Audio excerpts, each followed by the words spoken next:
दो ट्रेड में फॉर्म भरने की गलती नहीं करना भाई। आर्मी अग्निवीर की तैयारी कर रहे मेरे सारे बहन भाइयों को एक बार फिर से राम राम नमस्कार जय हिंद।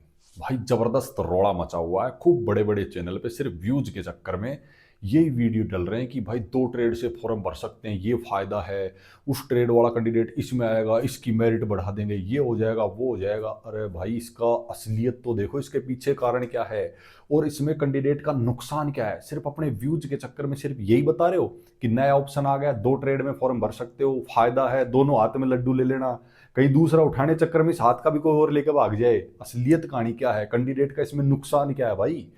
जल्दी ही साथियों 1 से 2 दिन में आप लोगों को फॉर्म देखने को मिल जाएंगे, ऑनलाइन जल्दी ही आपके सामने आ जाएंगे। बाकी इसमें जो आप लोग देख रहे हैं कि भाई दो फॉर्म आप दो ट्रेड से अप्लाई कर सकते हैं इस बार, बहुत बढ़िया बात है, दो ट्रेड से अप्लाई कीजिए। लेकिन इसमें किसका नुकसान और किसका फायदा है, मैक्सिमम कैंडिडेट का मेरे हिसाब से तो इसमें नुकसान ही, और किस हिसाब से इस चीज को ना कोई बता पा रहा है ना कोई समझ पा रहा है। हर कैंडिडेट यही देख रहा है और दिखा भी यही रहे हैं, जिसको खुद को नहीं पता है। भाई इतना ही आसान होता तो वो जो ज्ञान पेल रहे हैं खूब दबा के, तो खुद नहीं ले लेते सिलेक्शन। दिक्कत कहाँ है इसमें, बस बताता हूँ कैंडिडेट का नुकसान कहाँ होगा। ये जो ललचाने वाली चीज आपको दिख रही है ना, दो दो ट्रेड का ऑप्शन, इसमें से दिक्कत आप लोगों को ये है, जो कैंडिडेट जिस ट्रेड के लिए तैयारी कर रहा है, जो उसके पास क्वालिफिकेशन है, जिसने काफी लंबे समय से उस चीज की तैयारी की है, वो कैंडिडेट दूसरी ट्रेड में परफेक्ट कैसे होगा। पहली बात तो अगर आप मान के चलो, सबसे पहले मैं आपको बता दूं, अगर आप एक अग्निवीर और एक परमानेंट के लिए अप्लाई करते हैं, नॉर्मल मान के चलो आप नर्सिंग असिस्टेंट जो परमानेंट उसके लिए अप्लाई करते हैं, फिर जीडी के लिए अप्लाई करते हैं, या फिर क्लर्क के लिए करते हैं, फिर ट्रेडमैन के लिए करते हैं, या फिर आप टेक्निकल के लिए करते हैं, सबकी कहानी अलग है भाई। हाँ, एक जीडी वाला कैंडिडेट ट्रेडमैन के लिए अप्लाई कर सकता है सिर्फ इस वजह से कि भाई जीडी की अगर मेरिट फाइट नहीं कर पाता है, ट्रेडमैन की फाइट कर देता है, तो उन दोनों का लगभग सेम चीजें हैं। लेकिन अगर आप क्लर्क के लिए अप्लाई करेंगे तो आपको थोड़ा सा कंप्यूटर साइंस और अंग्रेजी पे भी ध्यान देना पड़ेगा। अगर आप नर्सिंग असिस्टेंट के लिए अप्लाई कर रहे हैं, आपके पास क्वालिफिकेशन है, तो आपको साइंस के ऊपर ज्यादा जोर देना पड़ेगा। ठीक है, अगर आप टेक्निकल के लिए कर रहे हैं तो आपको फिजिक्स, केमिस्ट्री, मैथ वगैरह के ऊपर थोड़ा सा ज्यादा जोर देना पड़ेगा भाई। इनका सिलेबस दिखने में दिखता है कि थोड़ा थोड़ा चेंज है, लेकिन जब तैयारी करने के लिए घुसते हैं तो एक एक क्वेश्चन के ऊपर इतना हार्ड कंपटीशन हो जाता है कि भाई आप पूछो मत। लास्ट में जब फाइनल मेरिट बनती है ना, तो एक एक क्वेश्चन कौन कैंडिडेट किससे ज्यादा कर रहा है, वहां जाके एक जो लेवल बनती है ना, कट ऑफ जिसको बोलते हैं भाई, वहां बिल्कुल हार्ड चीज हो जाती है। एक एक क्वेश्चन की कीमत वहां पता चलती है। ठीक है, अब आप मान के चलो एक कैंडिडेट जिस ट्रेड की परफेक्ट तैयारी कर रहा है, दो के चक्कर में दोनों की परफेक्ट तैयारी नहीं कर पाएगा। जिस एक की कर रहा था ना, वो भी छूट जाएगी। अब आप मान के चलो आप एलिजिबल हैं जीडी के लिए भी, और आपने साइंस से पढ़ाई की, आप नर्सिंग असिस्टेंट के लिए भी, आप साइंस पे पूरा जोर देना पड़ेगा आपको, थोड़ा सा हट के बाकी ट्रेड से और ज्यादा ध्यान देना पड़ेगा। अब उस पर और ज्यादा ध्यान दोगे, नॉर्मल जीडी के बारे में सोचोगे कि भाई उस हाथ में भी लड्डू है, एक में आपने ले रखा है, दूसरे में उठाने के चक्कर में भाई स्कोर ना कोई लेके भाग जाए, क्योंकि आपकी तैयारी इससे पकड़ आपकी छूट जाएगी, थोड़ी ढीली हो जाएगी पकड़ आपकी, आप दूसरी की तरफ भी देख रहे हैं। और जिस कैंडिडेट ने माइंड सेट बना के रखा है कि मुझे तो लगना है नर्सिंग असिस्टेंट में ही, या मुझे लगना है क्लर्क में ही, मुझे लगना है टेक्निकल में ही, मुझे और कहीं नहीं देखना है, उसकी पकड़ उसके ऊपर मजबूत रहेगी और उस पर हाई मतलब उसका यार जबरदस्त तरीके से तैयारी करेगा वो। और जो कैंडिडेट दो के चक्कर में रह जाएगा ना, उसके हाथ से जो पहले जो पकड़ थी वो भी छूट जाएगी, उसको कोई और लेके निकल जाएगा सीट को।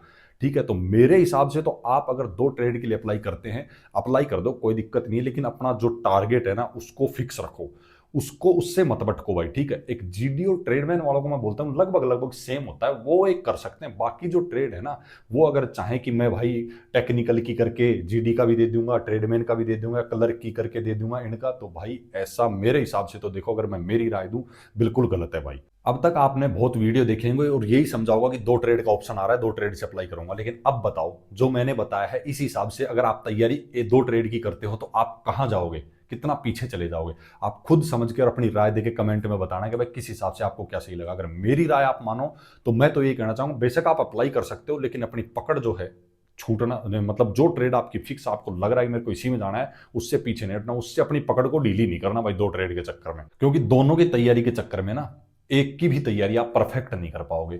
और मैं तो ये बोलूंगा जीडी ट्रेडमैन जो है ना, उनको भी मैं, हाँ सिलेबस भाई दोनों का सेम है, लेकिन अपना टारगेट रखना जीडी पे ही, बिल्कुल जबरदस्त तैयारी करना अपनी उसी, मतलब जबरदस्त तरीके से उसी की तैयारी करना।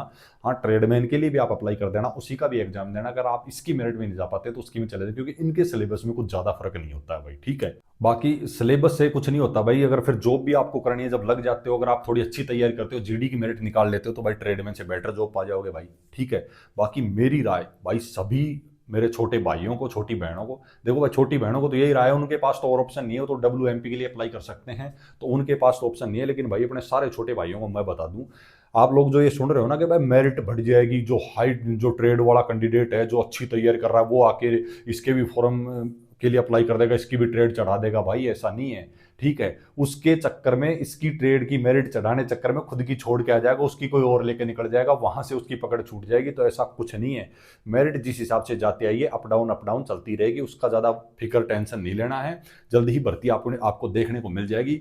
फॉर्म आप बेशक, कोई दिक्कत नहीं भाई, अप्लाई कर देना, मुझे कोई आपत्ति नहीं है। मुझे लगा कि भाई हाँ, किसी का इस हिसाब से नुकसान ना हो जाए, इतने दिनों से मेहनत करता हुआ आ रहा है और दूसरी ट्रेड में फॉर्म अप्लाई के चक्कर में वो भी हाथ से ना निकल जाए। उसकी अपनी मेहनत की है, जो ट्रेड से आप कंटिन्यू जबरदस्त कंठस्थ मेहनत कर रहे हो, उसी में कंटिन्यू लगे रहो, उससे पकड़ अपनी छूटने नहीं देना। बाकी आप फॉर्म भर सकते हैं, चाहो तो उसका एग्जाम दे के देख लेना। बाकी मेरी राय साथियों यही है। आप लोगों को क्या लगा? अगर किसी को ठीक लगा है तो भाई जरूर बताना कमेंट करके। अगर किसी को ठीक नहीं लगा, भाई अप्लाई कर देना, दोनों की तैयारी कर लेना, मुझे कोई आपत्ति नहीं है। बाकी और अगर कुछ पूछना हो तो भाई कमेंट कर सकते हो। टेलीग्राम का लिंक डिस्क्रिप्शन में, बहुत से कैंडिडेट आप ही की तरह जुड़े हुए हैं, डिस्कस करते रहते हैं, आप भी कर सकते हैं। जैसे हम फ्री रहेंगे सभी का रिप्लाई करेंगे। इस वीडियो में यही जानकारी थी। फिर मिलेंगे जबरदस्त वीडियो में जबरदस्त जानकारी लेके, तब तक के लिए सभी को राम राम, नमस्कार, जय हिंद।